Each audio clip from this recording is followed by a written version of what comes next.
on there, post your questions. So towards the end of the broadcast, that we can answer some of those questions. So you're welcome to go ahead and type them in, and Vanessa and I will field those. And right now, we are going to introduce Warren and Vanessa. So good to see everyone. Great to be with you. Thanks for that introduction.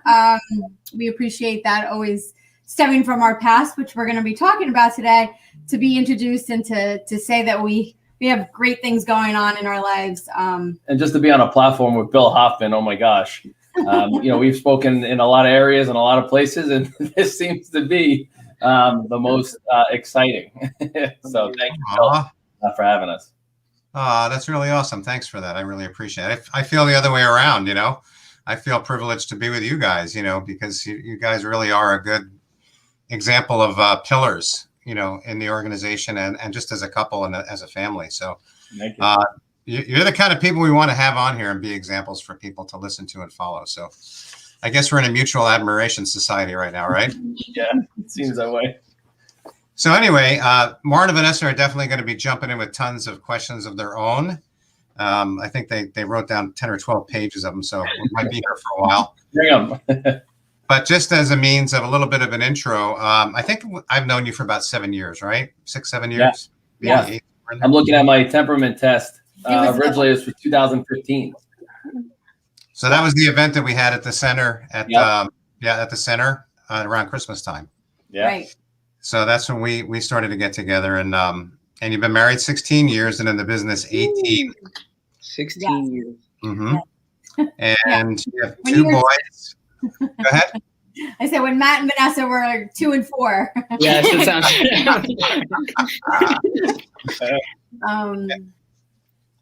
And I don't know how old I was, but we won't talk about that. And then, so you guys have 2 boys, 16 and 13, and you've been, you've told me how great they are too, and and be talking about that a little bit today too, about how you raised them and that aspect of things, and because people need to hear that as well.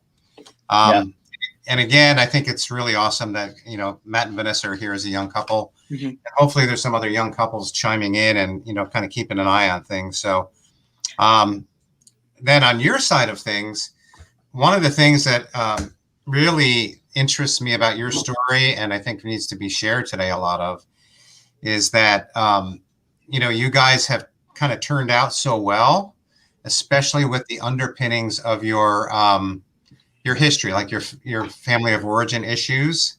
Oh yeah. With your parents and all that. And you had a different approach than most people do. And I'll kind of just frame it out a little bit, and then you guys can just go ahead and share.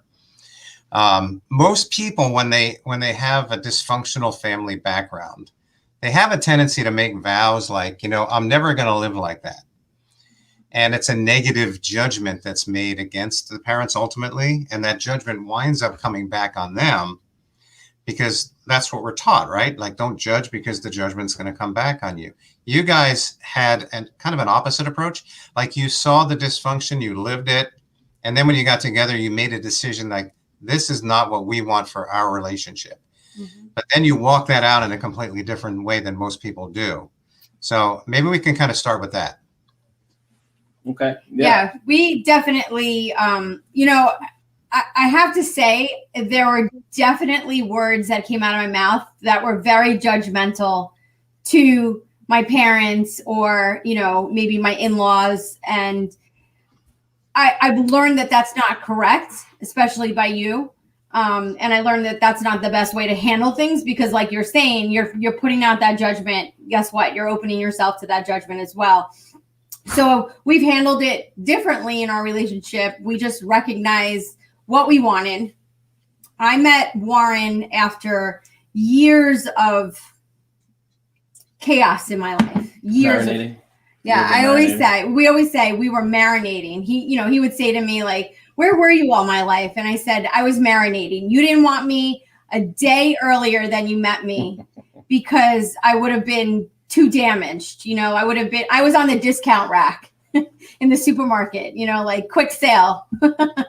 And I really needed to get back and to believe in myself and learn who I was. And obviously when I got together with Warren, we decided that we just wanted to break free from all the family drama that we were a part of all our lives, differently too. Because I feel like my in-laws drama is much different than my family's drama. But yeah, and it's almost like when you come together as a couple, you're doubling the drama because of the different experiences that you saw. And, I think Vanessa and I knew what we wanted when we got together. And we're like, all right, we knew what it was like. We knew what it could be if we followed in the same paths of our parents. And we just appreciated just what this could look like.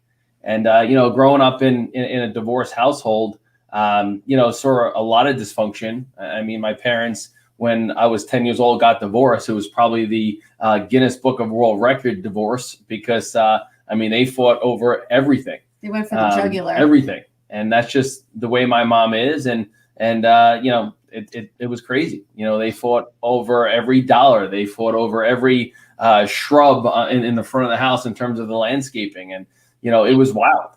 And, I was jaded, in terms of a marriage. When I met Tony, when I was 23 years old, the first thing that I told him was that, hey, I'm signing a prenuptial agreement. I had got, into the business with Tony with a girlfriend that was rocky for 5 years.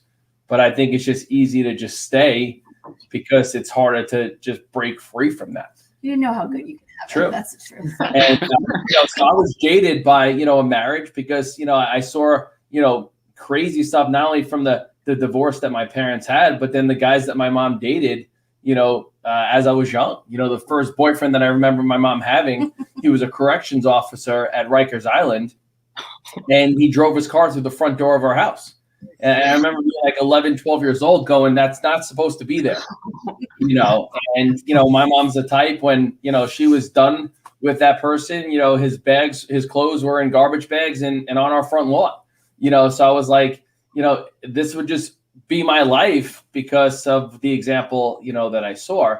And, what's interesting with Tony, that's all I knew, because I saw my dad give away half of everything that he had to my mom. And I'm like, if I'm going to work real hard, and I met Tony at 23, I was doing well, financially. And I'm like, I'm not going to give half of this to my wife that I know I'm going to wind up, getting divorced with. So I was jaded, but, I had that in my heart where, it could be good because, I wanted it to be good. I just didn't know if it ever would happen, for me. So a little more of your story. Yeah. I mean, now you give me 75, 85%. Yeah. All the time. No, Yeah.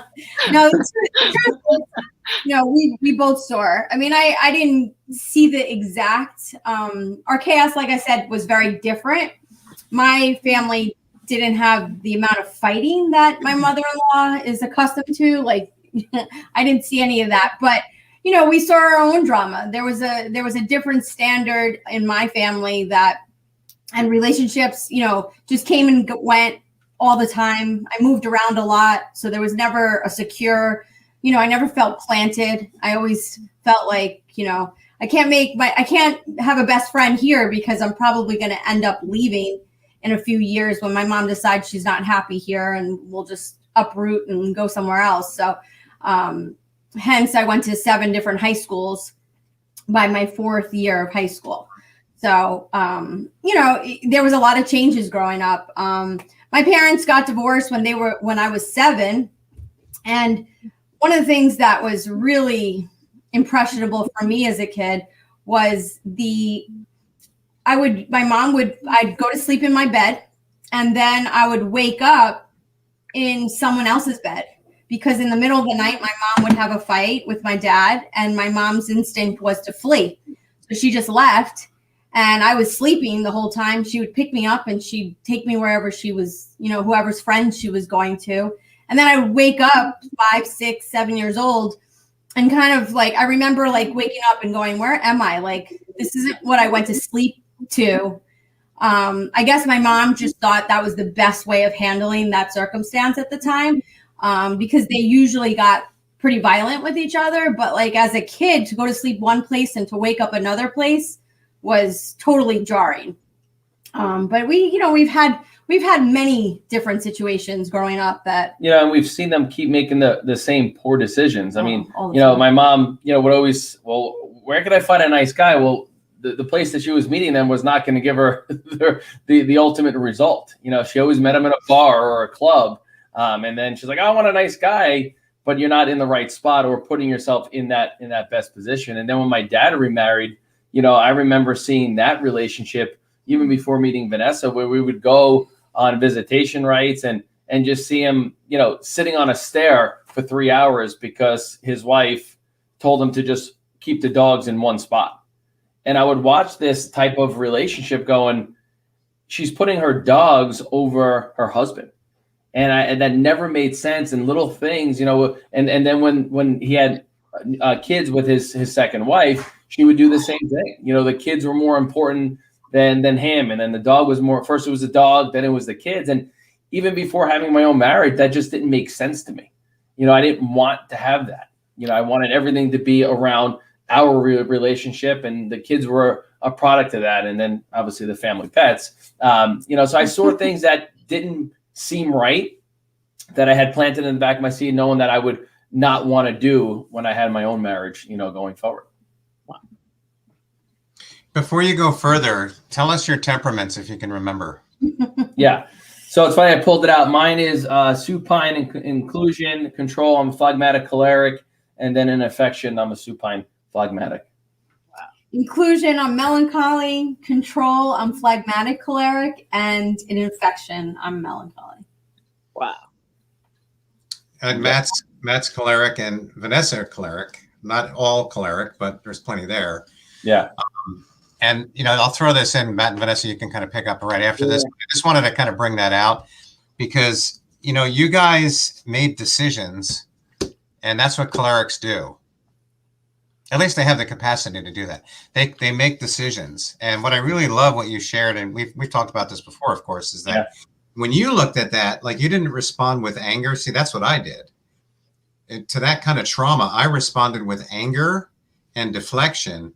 You responded with, you know what? That's really stupid. I don't want to do that.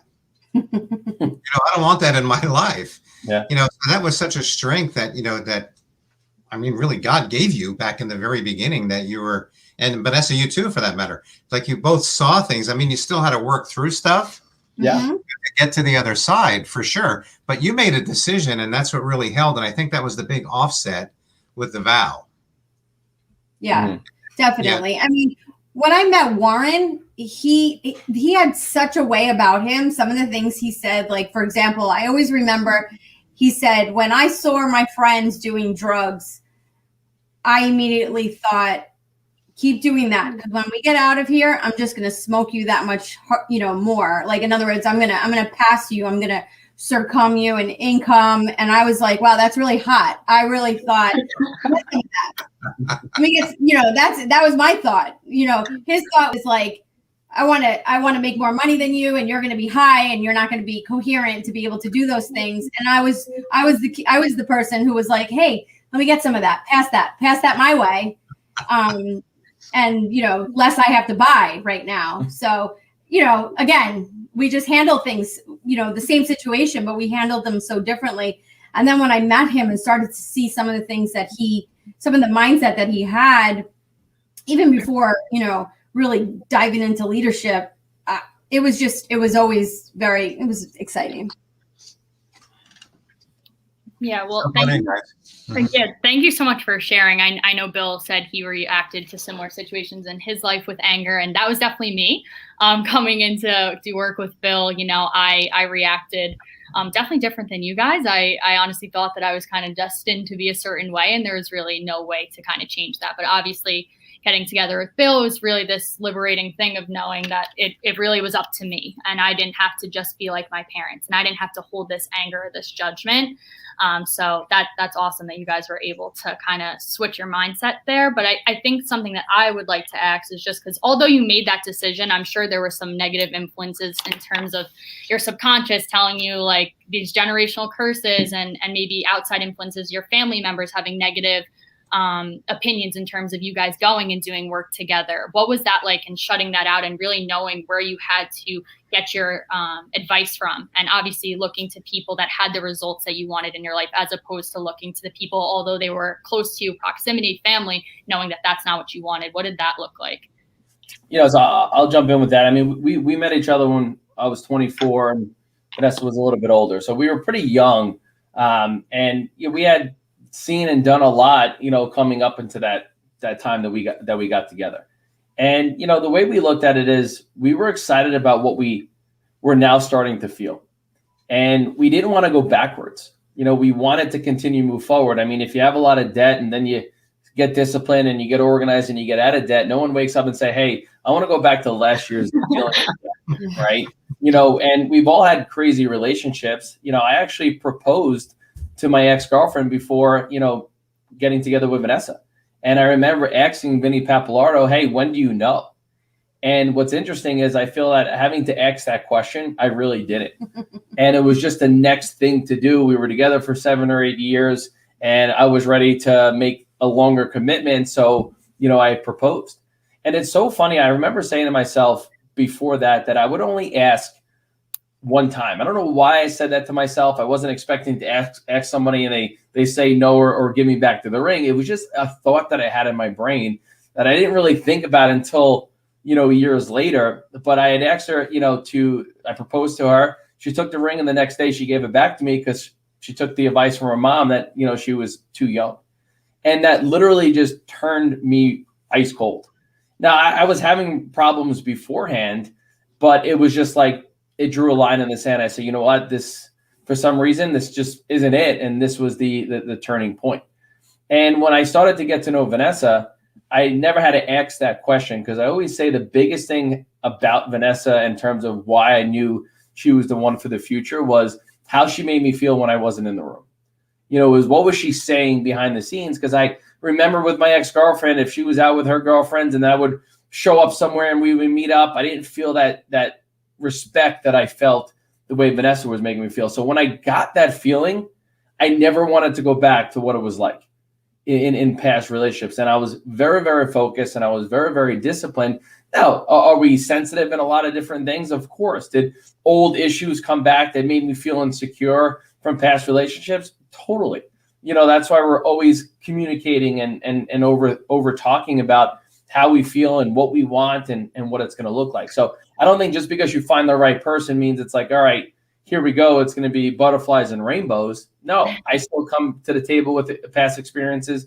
She came with past experiences, but when it came to the moment, we knew what we wanted. And we said, you know what? And I always laugh and say, I don't want to pay for therapy years from now for the stuff that I created today. Like, I don't want to have to pay for a session for Bill in 2 years because of today's issue that I created, right? I wanted to be very aware, with our situation. So, yeah, I'm gonna write that one down. Yeah, we like, I don't want to make it sound like we rolled into this relationship and it was, ideal from the beginning. I mean, we definitely had to overcome things. Remember, we didn't know Bill then. In the beginning of our relationship, we've been together for 18 years. So we had to figure some stuff out. We had good role models that we were looking at their relationship and seeing the bigger picture and going, wow, we can have this. We can have dysfunction and still see a good result. We could come from dysfunctional backgrounds, but still see a good result in our relationship because we saw different people that we were starting to look at and model after. To dive deeper, I mean, we definitely dove. I mean, I remember so my 20s before I met Warren was very promiscuous. I was in the clubs. There was very little clothing, if any at all. Like, clothing was optional from like 20 to 25. So that was the life that I was living, and alcohol and drugs and all of that was wrapped in as part of that life. So I definitely, I had some major daddy issues or dad not being around. I have a great relationship with my father today, and we spend good quality time with both my parents, my mom and my dad. But, growing up and not having dad in the household definitely, made some, I had some daddy issues. I had some, please pay attention to me, please tell me I'm beautiful issues, and I was looking for attention from the wrong type of people. So I had to go through that period of time. And then I was disrespected enough, and I was insecure, and all the things that brew in that time. And then I met Tony, and I started to see relationships that were solid. I started to hear couples compliment each other and really want to be with each other. And I just, at first it was like a facade. I was like, wait, these people exist? Like, not every married couple hates each other, or talks badly about each other.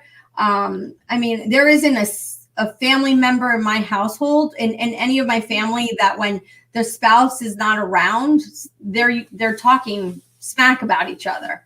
And I grew up around seeing that. So even if the relationship was sound, or at least they were married, they didn't love they didn't show respect like Warren talks about. So and by the time I met Warren, I was pretty much like burnt out of being burnt out. Like I was just like, I need to do, I need to do something so differently from what I had been doing the last few years, because that lifestyle wasn't working. The fast money and the bartending and the alcohol and all it wasn't working. And my dad literally, my dad is not a highly educated man, but he's a very smart individual, where he was like, Vanessa, he goes, I think you're very depressed. I see you sleeping all day. And, he didn't exactly know what was going on in my life, but he called it out. He said, I think you're depressed. I really think you need to find some other things in life to keep you, excited. And it was I remember one of those things. And another pivotal time that I had in my life, I crashed my car. I left the club. I wasn't heavy. I was drinking. And I flipped my car. I was on a cell phone. I was allowed to be on a cell phone at that point. It was, years and years ago. And I flipped my car, and it was 4:30 in the morning. One car was behind me, and the guy came out, and he was like, are you okay? And I was fine. I had stayed conscious the whole time. The car flipped, and the man said to me, I said, I'm fine. And he's like, is anyone in the car with you? And I said, no one's in the car with me. And he goes, no, someone was in the car with you. And I was like, what are you saying? Like, no one was in the car with me. And he was like, no, someone was in the car with you. Like, he was trying to say that, somebody was there to help save me and to guide me. And, I just wasn't accepting of that at that moment. I was a little, annoyed at him. Like, he's like, nobody else in the car with me. What are you saying? Like, I just flipped my car. And, and that was a big point for me. Like, at that point, I was like, that's it. Like, where am I going with this? Like, how much more, who am I even hanging out with? And like, what are they doing in my life? And association. Yeah, it was terrible. Yeah. My ex-boyfriend went to jail. I mean, we were pretty, I definitely had my share. So by the time I met Warren, it was like, I can start from a clean slate and meet somebody who's got a head on their shoulder and who wants bigger things out of life and is willing to work for it. That was exciting for me. That's amazing. Thank you so much for sharing. Yeah, I think like just seeing how you guys didn't allow yourself to fall victim to your circumstances and you didn't let yourself get in the way and the things around you, it's just so empowering to know that anyone can really overcome the worst of the situations, your family situations, whatever it is, it's really up to you. So that was amazing. Thank you. Yeah, thank you guys. A major question I have, and it's an honor to be here with you guys. You guys are some of the people that Ness and I look up to. We talk about all the time, like we could have kids and the lifestyle like Warren and Ness in 20 years. That'd be amazing. And a question that I really have is, and I think for anyone on here that's younger, I think with our generation, especially, whether it's this or a business or an opportunity, we have like this honeymoon phase. And I think part of the issues with our generation is that once that fades with whatever it is, whether it's a relationship or an opportunity, anything like that, we think it should look a certain type of way. And then when it's not how we envision it to be on the front end, we abort mission, so to speak. And I see it all the time. I see it all the time with relationships around me in terms of our age, early 20s. So for you guys, obviously, it's incredible that you were able to find each other and then pivot and kind of make new decisions together. That journey over the last 16 years of kind of constructing the life that you guys have today in the relationship, Jordan always told us that, like, we have to fight for a great relationship. So, over the last 16 years, has it, I know you said a little bit, it hasn't always been sunshine and rainbows, but how has that journey been actually creating that relationship that you guys have together? And I'm sure those root systems have come up over the last, few years. And what advice would you give younger couples like us that think it's going to go a certain type of way and it probably not? Yeah. It doesn't matter your temperament, your background. We're all sensitive with certain issues, right? No matter how much training we have from Bill and all the stuff that we do with self-development, we're all sensitive. We all have our own issues, right? And it's how couples complement those issues, I think, either create more issues or create, a unity or a bond. This life or world, is tough, doing it, right, when things are together. I didn't want to have to add, relationship challenges, to the equation. So, understanding that is, Vanessa and I are just very real with one another. And she does a great job just complimenting me and not trying to change me to be something that she sees, but she is always very good at just pulling the best out of me. And then it wants me to be even better for her. So if I'm not working out as much as I should, she never puts me down for not working out as much as she does, because she knows that, hey, I want to work out and I'm going to eventually make that decision and be disciplined to do it all the time. I don't know why he always brings up working out. Every team always talks about working out. Because it's on my mind to make that decision real soon. You'll get there. It will happen. And my thing, I guess, from my programming was, when I knew Vanessa was the one, I had made that commitment to her. And as we were starting to go through life, before kids, with kids, and then now as our kids are getting older and they're starting to handle real life situations, was that if Vanessa did something that bothered me or annoyed me, I wasn't like she intentionally wanted to do that, right? It was the day she was having, it was a past experience that she brought to the table, and I let it go. And I didn't create that resentment from how she made me feel that day, because I knew from the bottom of my heart she wanted to create an amazing life with me. And I said, you know what, let's just let it go. It's not worth it. And there are times that we've had to have some conversations that I said, hey, Vanessa, this is just making me feel comfortable. And it wasn't like, yeah, but that's what I want to do. And she's like, no, it's just not making me feel comfortable, and I'll let it go. And it creates so much trust, and I love the whole book, the book that Bill had recommended, and a lot of couples read, that Love and Respect. And I feel like, that's always been us, where I just feel like there's got to be a level of respect. When I had jobs and even in businesses that I ran, and you'd hear guys, see a girl walk by and they'd make all these comments and they'd whistle and do this. And I never looked and I never took part in that, because they're like, oh, that she's awesome. She's the bomb. I want this. I'll get that. And I would always say to myself, you're never going to.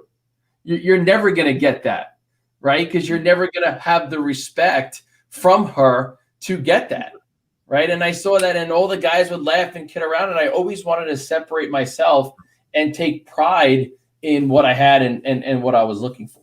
And it's not easy. I'm just wired maybe a little bit differently, where I was like, you know what?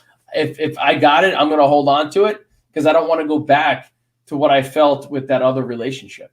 And we fight for it all day. So we're very transparent. We're very real. We have a lot of open conversations, and that's not me, which obviously as a supine, I'd rather just not talk about it, and hopefully it gets better, because if I start talking about it, you get nervous and all that stuff. But I've had to go out of my way. And it's funny, I did that for years with Vinny Pappalardo. From my dad, from my parents getting divorced, I didn't have a real father figure with baseball or soccer as a coach in my life. And he wasn't even living in our home. And I saw him on a very small scale, because he got remarried and started to have other kids there. But when I had met Vinny and I saw a role model, because they were married for a long time, I wanted that relationship. I never had a relationship like that before. So I would literally call Vinny Pappalardo every single day for 3 years. And it would be around 9:30, 10 o'clock every morning. I would start to get a little nervous, and I would be like, all right, I got to call him. And if I got busy and I missed that 10, 15-minute window, I would start to get, frustrated with myself, and I'd just call Vinny. I'm like, hey, Vin, it's Warren. I'm like, hey, how's it going? I'm like, how's your day? How was last night? What's going on? This, and that. And it would maybe be 15-second call, and it would be done. And I would do it again the next day. And then I would do it again the next day. And I created that relationship. So if I needed him for something very, very important, there wasn't a wall there. I created a bridge in my mind so that I can have that crucial conversation, with Vinny. And it was the most uncomfortable thing that I did for years. But I feel like that's what I needed to then start to become the man and the husband and the leader that I was, because of that open conversation. Actually, that's what everybody needs. I really wish everybody could just take that and put it in and implement that, because that degree of accountability and the choice to do that, whether you feel like it or not, or no matter what's going on, whether it's good or bad, you just get in the habit of doing that. And that's such a huge aspect. Maddie, did you hear that? Matt, did you get that part? Yeah, I got that. Oh my gosh. I mean, I had a minor heart attack. I didn't mean to give a death stare. It just was my first thing. I love you. I wasn't doing that. My supine. Now I gotta Sorry. I was right before, I'm just make sure, because he's getting work calls. I'm just make sure your vibrates off your phone. It's okay. It's all right. Anyway. I didn't want to get a phone call, but Warren said, make sure it's on airplane mode. And I was like, it's done. Got it. He just did it. My melancholy supine is not happy right now. It's okay. Yeah. Warren is very, he's a lot more sensitive than I am. And I'm aware of that. And I make sure that we cover those spots. So I'm, one of the things that I have said before, and I will always continue to say, is we have to choose our hard. Life is going to be hard. I personally, if I'm talking to a young couple, everything that you do in life is going to be a challenge. Please don't think that you're just going to just coast through life and think that you're going to have success. And I'm talking to somebody who wants to be successful. I'm not talking to somebody who's just okay with status quo. But if you want to have success in a relationship, in business, in anything, it's going to be hard. And what I say is that I want my heart to be with my husband. I want my heart to be with Warren. I want to know that if I'm up against something or a situation or anything, that I at least I have somebody that I can count on that is always going to be there. And if it means that we have to work through things, again, I mentioned he's very sensitive, much more sensitive than I am, but I don't make him feel bad for that. I just make sure that I cover those things. I make sure that I don't put myself in a position where I'm compromising his feelings and making him feel insecure, or, making him feel like something's out of line for what he wants. And that just works. I've done it the other way. Trust me. Before my husband, I did a lot of things. I used to say, this is who I am. Take me as I am. I used to say all these things, you can't change me. This is who I am. I mean, literally, I used to say the silliest things when I repeat them, and I'm saying them out loud right now. And I just I think that's so closed-minded. That lack of desire to grow in an area that we suck at is life, and I'm not great at everything, but if I've got my pillar with me, then I can figure the rest of it out. And that's how I view my husband and this relationship. And, again, and then our children, we're trying to not do what we saw growing up for our children. We're trying to create a space where, I always say, listen, our kids are probably going to need some form of therapy, because that's what needs to be done, but it's not going to be because of some of the things that we needed therapy for. It'll be something else, it'll be something else that they have to work through, or some other challenge that came up in their life. But we're creating the secure, loving home that we didn't have growing up for them to see. And then hopefully we break that, we're the generational curse that we wanted to break. The 7 divorces that have happened in front of our eyes, we're not partaking in by choice. And it keeps us, real, because even when we hang out with our families today, they're still in the same cycle, with the same relationships, talking about the same stuff, not being where they want to be. And it just gives us real life. Like, all right, we're excited about where we are today and where we continue to plug into and moving our family forward. I want to throw this in, and then Matt and Vanessa, you can maybe pick up on this. Yeah. What I'm seeing here again is a lot of maybe in the past, when we're growing up and we're coming out of our dysfunction and everything else, and not everybody does that as well, I'll just say as well as you both did. But one of the things that you did do, again, is make a lot of choices. Like, you had a lot of self-awareness, not just for yourself, but for the significant other in your life. And because of that, you make choices that don't push the buttons of the other person, or don't criticize the other person, or when you said before, like loving and respecting the other person. These are all choices that you're making because you can see that, well, it's pretty clear that if I choose to do this, then I'm not going to have the desired result that I'm looking for in the situation. It's funny because today's daily is all about that. Is like, do things that get you where you want to go, and stop doing things that don't get you where you want to go. It doesn't take rocket science to figure that out, but the thing is that we have to choose it. And you're going to choose it when you start to see, like, no, wait a minute, if I say that, or if I take that posture in this relationship, that's going to hurt this person, or that's going to tear them down. So Matt and Vanessa, and knowing you guys a little bit, I'm wondering if you picked up on that and you see how well that's worked for them. Well, I'm so excited to ask you guys about this, because I'm actually I'm more so insecure. I'm a supine, I have melancholy, and Ness is a compulsive choleric. I'm a choleric. So it's like a whole concoction of some craziness over here. And something I wanted to really ask you guys was, being obviously, Ness and I at the beginning, both being choleric and being stubborn and more hard-headed, rather than, I guess, being complementary with each other, we were more competing with each other. There was an opposition. And it was just like this, like when we had disagreements, it was like not as though we were on the same team, like looking to find a solution. It was more so just like 1v1, and we wanted both of our points of views to just be put out there, and didn't really care about what the other person was saying. Obviously, what were you saying? Working on it, Yeah. But a question that I really had for you guys was it always the case where you were, always so attentive to each other's needs, or was that a journey for you guys to really discover that other person? Learning temperament, I think, has like a big part to do with that, for us at least. Yeah. Just, like understanding and learning, and not wanting someone to conform to the way that you react and you respond, and just not expecting that person to be who you want them to be, because obviously that's just going to create this like unfair expectation. Yeah. So was that a journey for you guys? What was that like?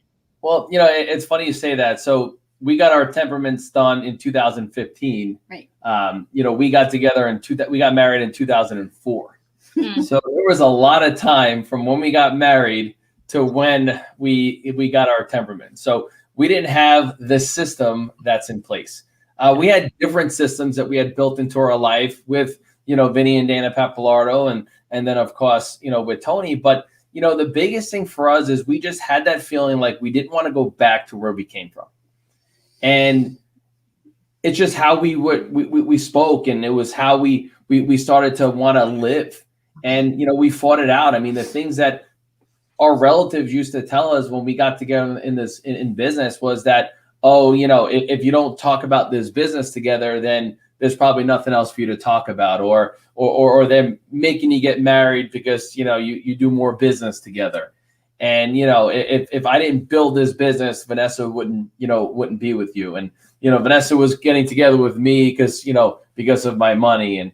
And what's interesting is now 18 years, together and 16 years married, they all go, wow, I want to have the relationship that Warren and Vanessa have. And Wow. we kind of can't even, be as fun around one another when we're with them, because we know what's going on, behind the scenes. So we were just very, very disciplined. Look, what I feel is like I had done, I got engaged to my ex-girlfriend because I just felt like it was the next thing to do. So many young couples get together because older couples are getting engaged. And then after you get engaged, then it's all the excitement of planning a wedding. And then after you plan a wedding, it's usually, buying a house. And after you have a house, you have a spare bedroom. What do you need to put there? A little baby. And then all of a sudden, you have kids. And after the kids are there, you're like, all right, now what? Who are you? And what are we supposed to do with this whole package? Right. So we always say, when we see young couples just not getting along and fighting over the same stuff, I'm always like, well, what are you still fighting about? Did you discuss last fight after you had it and try to adjust and learn? Because, I want to spend every day with Vanessa. I want to be able to create every moment and create a platform so our kids can be like, oh, they're kissing again, or they're hugging with one another again. I mean, what you guys are learning and doing as young couples, you're changing generations. Our kids will not be in therapy because of what they're seeing us do today. And if that doesn't get you excited, I mean, we're not talking about money. We're talking about generational relationships being changed. I mean, that's everything. You can want all the money in the world, but if you can fix that, man, we want it to continue to do that. And you're always modeling. If you don't have kids, you're modeling with other people that follow you on Instagram and Facebook. And don't be phony, be real. We want it to be genuine all the time. And it takes work, but I've always heard marriage is the hardest corporation you'll ever run. There's a lot of moving parts. There's a lot of emotions. There's a lot of factors that have to come together. But what else are we going to spend our time doing? Right? Everything else, all the things that you get out of it are just, little bonuses. This is what we wanted to work on all the time. And when someone says you can't do something, my personality is like, I'm going to show you. I couldn't show people in sports because I kind of sucked at everything. Well, man, I can show you in the game of life. Like, this is my trophy right here. Our biggest victory is the relationship that Vanessa and I have created. And it's an honor and a privilege to have now been able to create a platform that we can just talk about where we came from and what we do, and have people like, Bill and EIS in our lives, to continue to keep us, on track. And that's what it's about. Sorry, I was about a year and a half ago. I told Matt, I said, Matt, you're a forerunner, because he had such a massive transformation at the beginning of our time together. Matt, I'll have to have you come on by yourself one day. I'll just interview you and tell that story, because it was such a dramatic, change. And as Matt, changed and, kind of moved into this new part of his life, I told him, I said, you're going to be a forerunner. Like, God's put you in a position, like you said, Warren, that you get to live your lives out in front of other people. And I think, it's one thing to be told that, and like, what does that really look like? Yeah. Am I going to be a successful business person? Because that's what you were chasing in the first place. Right. But then, we learned that, you have a relationship, and these guys, Warren and Vanessa, are right before your eyes are giving you this example. Like, this is the most important part. Yeah. Being a forerunner, so that you have that's the kind of influence that you're going to have on your generation. Yeah. No. Yeah, it's incredible, and you guys are such forerunners, especially for us, because, I think for Ness and I, whenever we see a couple that, has a successful marriage, we never get to see underneath that and what that actually looks like. We're just like, oh, that looks successful to us. But to really hear how authentic you guys are, I think, like, I just know I appreciate it so much, and, so does Ness. But, one thing that I've been dying to ask is, obviously, as you guys have created this pillar, this incredible relationship, I can only imagine, like, Warren, you just alluded to it a little bit, but the little jabs and comments, like, we say in the business, like, if you're doing something uncommon, that example's just rebellion as itself. Mm-hmm. So, to be in obviously still, within your families and showing that great example, I'm sure now everyone's like, oh, of course, Warren and Vanessa, best relationship of all time. I totally support that. Was that always the case? And if so, what was that like, kind of being a forerunner in a family where that's not normal? I mean, I'm sure it could have felt lonely at sometimes, in terms of your family perspective. Can you guys share a little bit about that journey for anyone else that's looking to do something similar? Oh, yeah, for sure. It is a lonely journey, but it was the kind of journey that we were excited to be on, because we wanted to do things so differently from our family. And they pretty much gave us the example that we didn't want to follow, but then we had to figure out what we did want. And, years later, my husband and I, we spent a lot of time. My mom's officially retired. So probably a few years back, I remember her in my kitchen, and she says to me, she goes, if I could do it again, she's talking about marriage. If I could do it again, she's married for the third time and she's still saying things like that. She goes, I would want to marry somebody like Warren. And I said, Mom, what you haven't figured out yet is in order to have a husband like Warren, you have to be a wife like Vanessa. Yeah. Boom. Queen.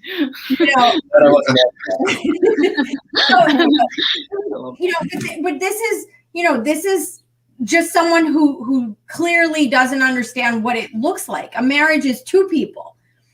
So I couldn't have just found an amazing man and treated him the way I treated everyone else in my past relationships. If I didn't raise my standards, he probably wouldn't have stayed around long enough to be my husband today. So it's like it's a two-way street. And if your significant other doesn't feel respected as a man, that's what works. It's call it what you want. You can play into the male female or however your relationship and the dynamics of your relationship looks like, but it's a love and respect. And if you're not getting that or willing to be the first to give it, it's probably not going to work out. No matter how many, one of the situations that happened, and early on in our relationship, it was our first house together. And I grew up in the club world. I had a lot of male friends, and, I kept those male friends for a long time. And then when I met Warren and I got engaged, they kind of trickled off to the side and realized they weren't potential for relationships, because the truth is most of them probably would have wanted to get into a relationship, but I never allowed that. And then I still had a few male friends, and I got text messages all the time and, hey, how's it going? Whatever, small talk. And one time, I don't know why, I deleted the message. And just a small message came up from the person, one of my former male friends. And, Warren said, I don't know what it is, but I don't feel comfortable you texting this guy.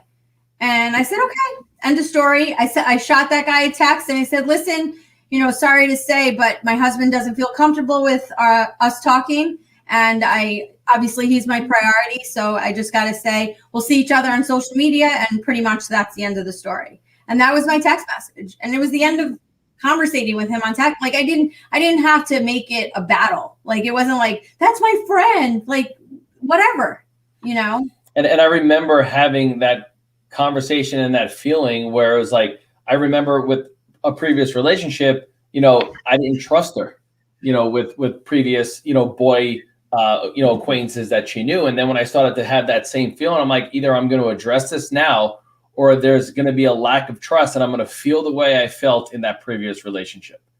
And I remember making a commitment to Vanessa saying, look, if we want to have a great life moving forward, we have to draw a line in the sand and not question any past issues that we had in other relationships. So if you weren't 100% committed to those, that's different now. And I just couldn't go down this path questioning every text, every phone, where she was when I wasn't there, because my brain just would never be able to handle life that way. And there comes a point where it's like you either want to be right or you want to be happy.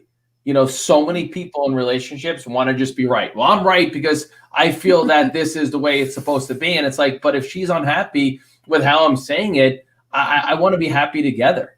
In the business that I'm in a family conventional business, just that automotive industry itself is very, very difficult. You add family members to the equation, makes it even more difficult. And it's very easy for me to come home, wound up, and I only work 10 minutes away. So it's not like an hour commute that I can unwind, and I can walk in and catch myself being snappy or with a sharp tongue. And when I come through the door, I go, they don't deserve this. This is my wife. She'll go to battle with me. These are my kids. Why should I bring what went on during the day into my house and create that, environment that's just not fair for all of them? Being situationally aware. Now that comes from time and it comes from maturity, and what you truly want. But, you've got to recognize it. You can have that thought at 23. You don't have to wait till 42, because that's the age that I had it at, or that you learned it at from me, you can start to be aware at the beginning and then start to create a dynamic where it's like, man, there's never an issue of trust here because everything comes to the table. I don't question her. She doesn't question me. And it's not just with text messages. It's with spending money. We see so many couples don't tell each other what they spend. I can't go buy this. I know that she can go spend whatever she wants because she knows what our commitments are and what our goals are. And I don't get frustrated if she comes home with $500 worth of, workout clothes, or she spends $300 on the kids, because I know that we're on the same page and it's the way we want it to be. It takes work. It takes a discipline, but it's the best work you're ever going to do because it's legacy. It's not just the moment. And that's what we've always been excited about doing. Wow. That unification is just, that's amazing. Just having your relationship like at the forefront of your mind and knowing every decision is going to either positively or negatively impacts, you're going to pick the positive choice and the positive actions. And like you said, it's not just about the moment. And I think that's definitely something we're learning. It's just like, what's the fight even about? Like, what's the point? Like, it's a matter of putting your ego aside and realizing that it's really not that important. The other person's really what's important. And obviously just being able to be transparent about the things that you're experiencing, not like this like battle of like who's right, who's wrong, and winning. And I love that, like, no questions asked mentality. That's awesome. Yeah. A lot of people that are watching this are probably couples in business together, going to eventually be a couple in business, something that I really need to work on at the beginning, working with Bill, and obviously, learning to prioritize our relationship and really realizing that if that isn't right, if the home team isn't right, then everything else really doesn't matter and everything else won't go well. And that's definitely been a journey for, myself to be able to, figure out how to incorporate that in our journey as not only relationship partners, but also in business together. So on the journey of you guys obviously creating this incredible relationship, you guys have developed an incredible, incredible businesses, incredible assets, big organizations that you guys lead together. What advice would you give a couple that's starting to go on that journey, that's juggling, building their relationship, learning about each other from the ground up, while also looking to build something in a leadership role in a business aspect as well? So I'm going to start with that one.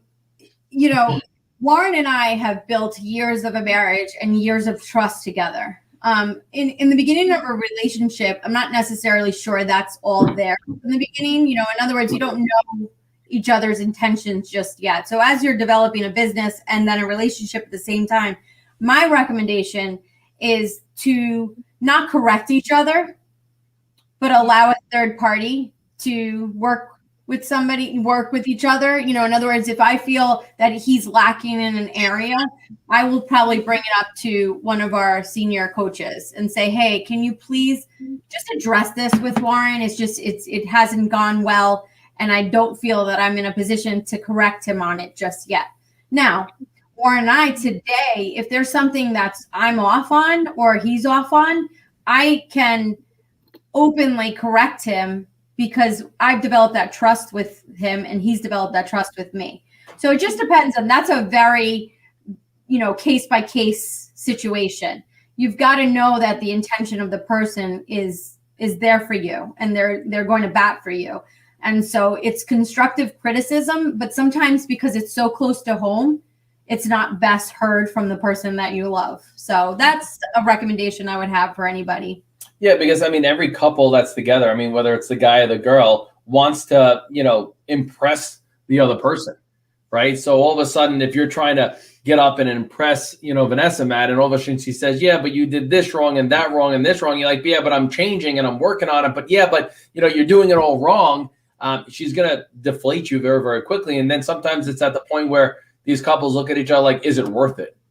Right? So if I actually do change and become the person that you think I should be, are you going to bring up all the stuff that I wasn't, or you used to be this, or you acted like that? One thing Vanessa and I never say to each other, or you're like your mother, you're like your father. That is, no, we're not. We've worked very, very hard to not. Now, we love and we respect our parents. We have great relationships with our moms and our dads, but they don't live in our life. They're not creating this legacy. And there's boundaries that are in place, and we're excited about those boundaries because there needs to be.